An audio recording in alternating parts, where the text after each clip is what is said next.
Hi there, welcome to today's video. I thought we'd have a quick look around the studio, show you what I've been up to lately. There's quite a few paintings which are underway, some which have been unfinished for a long time, which I need to get finished off, and some which will probably never be finished. But we can have a look around and see what I've been up to. And something else I quite like doing is having a look at sketchbooks from several years ago, on or around this date, which we are now. So we're coming up to the end of June now, so on my table over there I've got a few sketchbooks laid out, and I thought it'd be quite nice to have a little look at those and see what I was doing at that time and what media I was using. So that would be quite interesting. I'd quite like to do that. So let's get on with it. Okay, so this is one which is on the easel at the moment. It's oil on a plywood panel. There's the plywood here. It's about 5mm thick. There's the back, and it's the view looking up across the along the north coast in Cornwall, looking over towards Porth. This is, we're on St Agnes Beacon here, and St Agnes Beacon is what we can see over there. Looking out the window. So that's where I did all those studio views. This is the view today. So stood on that hill over there is the view you get this way, and obviously that's in progress at the moment, so we're going to be doing a bit of work on that today. And this is one I just finished a couple of days ago. This is the view looking more towards southwest, down the coast towards Gwithian Godrevy Lighthouse, and the coast further on past there towards St Ives. There's probably Krowji Point out there, and that's the view you get on St Agnes Beacon looking the other way. That's drying at the moment, so I sort of leave that by the window so it sort of dries a bit quicker. Here's another one. This is drying. I need to finish the foreground off on this. I'm not happy with the foreground. It's a little sort of study of the headlands up by Polzeth, which I've got an exhibition in the autumn coming up for that, so I need to get busy painting scenes from that area. And so that's another one of the headland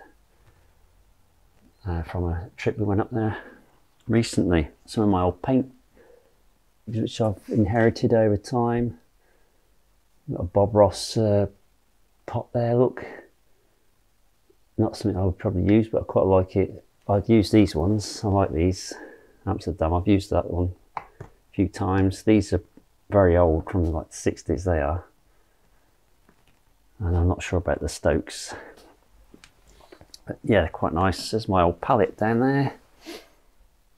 You can see that's when I used to have a real job in the world, and I couldn't paint very often, sort of every now and again, and I'd waste a lot of paint because I'd put it out on top of these piles, and obviously it was too dry to use next time I got back to painting. So I've not always been a full-time artist. I've had other jobs as well, you see, and I've spare palettes down there as well.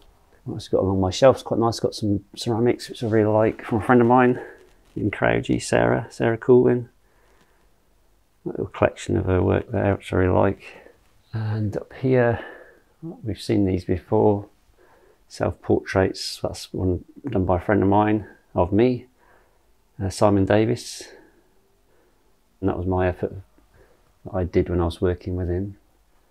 Drawing up there, cover act, charcoal, painting on canvas, soil. It's a Porth 11, which I'm not sure if that will ever get finished, that one. There's a recent one I've done, which is on the video, charcoal drawing. In progress. So I like to start my paintings, get a first layer down. This is oils. Get the first layer down as quick as possible, and just let it dry, and then I've got something to work on, you see. That's another one in progress. I might do a bit of work on that today. Porth Towan, oil on canvas, that one. That one is Porth 11, that's finished. I quite like that one myself. St Ives, Gwithian, another one of the Godrevy Lighthouse, done from a sketch. These two may never get finished. What we've got here, so that's one which is in progress, oil on a little piece of plywood. A little study of the same headland we've just been looking at on that canvas on the easel. Here's one you might recognise from a previous video, Penrose. A little demo I did the other day in Truro, landscape painting, plein air. These are all outdoor ones on this shelf. That's from another video. As is down here, you probably recognise these if you've seen these videos. My garden tap, oil on plywood. There's an old one, that's on video as well. The crazy barking dog on the beach. That's Rinsey Cove, painted a bit more in pasto, that one, in my unusual style. Another plein air painting video. These two, look, that's Cornwall in the distance there, oil on canvas, oil on plywood, another plein air painting video. Now it's a plein air painting I did as another demo up in Truro when I did a workshop a couple of years ago. Framing equipment safely tucked away so I don't cut my fingers again. Got some frames here ready to be reused. A couple of paintings down here which are in progress, that one, and that one is an interesting one. That's got a magenta ground colour on there, which I'm looking forward to using, but I haven't had a chance yet. These are must be 70 or 80 centimetres square, those. A couple of paintings done and framed. This one was I think this one's now available on my website if anybody's interested, at a good price, unframed version of that. I've got a nice straight edge there and a saw, which I use a lot.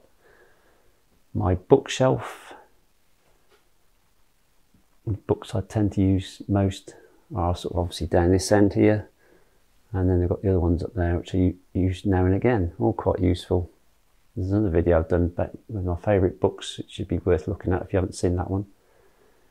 It's my palette which I use regularly. My brushes are over there. Separate them into different groupings. So my smaller brushes generally go in this pot here, closer to me. And then they go up in size a bit there in this pot. I've got my varnishing brushes, the flat ones, which I quite like. Use them for starting paintings, bigger paintings, and the bigger brushes are in this one here. My colours, roughly sort of laid out: yellows, reds, blues. So I sort of know roughly where to find these colours I need. Pot of terps, various pots of oils and things. Linseed oil in there. Again, that's the stand oil. I find the most oily tubes, these ones. So I stand them upside down. So the oil drifts from here, goes up. It's lighter than the paint, you see, so the oil goes up to the top and the paint, which is heavier, goes down. So when you open it up and squeeze it out, you don't get oil everywhere on the palette. It's my sink over there, my savon de Marseille for washing the brushes. Don't need solvent. I've got a little cupboard down there, safety cupboard, where I keep all my flammable materials, solvents and stuff like that. So that's safely tucked out the way. Recently I've just had some work back from gallery, which they've had these paintings for quite a long time, since before, just like beginning of COVID. So sort of lost track of them, to be honest, and they've just kindly sent them back to me because I can reuse them for something else or paint over them. Like this one I'll probably paint over, I don't like it anymore. Nice big metre square canvas with a good frame around it, so I can reuse that for my next exhibition. I'll paint something similar on it, but just change it a little bit, sort of update it. And this one has come back slightly damaged, you see, from the gallery. That's what often happens when you're sending out work to galleries, and your frames come back damaged often when it's been travelling, often by courier. And in this case, it sort of actually took the surface off the paint, but I'm going to repaint it anyway, so it's not a problem. I'll probably have to reprime that, sand it and reprime that one. Another one that's come back from the gallery, that's in reasonable condition. I'll probably do something else with that now. Same with that. We've got this big one down here. And that's that. Let's have a look at my sketchbooks. So this is we're 29th of June today, and it just happens that that's the 29th from last year. Look, this sketchbook. So basically, let's start from the beginning of these. These is quite interesting. That's this is the 24th of June, 2019. Local landscape when I was out with Basil, probably one of our walks. And this is oil pastels. So I was using oil pastels quite a lot in this particular sketchbook back then. That's 2019. This is the 27th of June, 2020. Landscape close to home as well, with Basil. And this is this is oil sticks. So oil sticks, this one. Oil bars. This one is the 28th of June. This is a quick sketch I did of Stonehaven Harbour when I went up to do Sky Arts Landscape Artist of the Year last year. So that's when it was. So 28th I was up there, look, in Scotland, 10 AM. So that's what I did just before I started the charcoal drawing. It so happens there's a photo of me talking to one of the judges, Kathleen. I did this one the day after in Stratford. I had a long drive back and I just felt like going out doing a bit of sketching, enjoying the sunshine. So I did that and sat down by the churchyard, Holy Trinity Church, where Shakespeare's buried, in Stratford, and did this sketch. And I think that is in one of a previous video I did as well, going through that sketchbook. So that's my little collection of sketchbooks from roughly around this time. I didn't get any others out, so I'll be boring you to death. I hope you enjoyed that little look around the studio, see what's going on at the moment. Old and new paintings, some are finished, some aren't, obviously. And just, yeah, where I'll keep things. It may look a bit of a mess, as some people say when they come in, but I know where everything is, and that's the main thing, isn't it? So it's like organised chaos. You've got to be able to make a bit of a mess, haven't you, else it's no fun. Anyway, I enjoyed it. Thanks for watching, and we'll see you next time. Bye for now.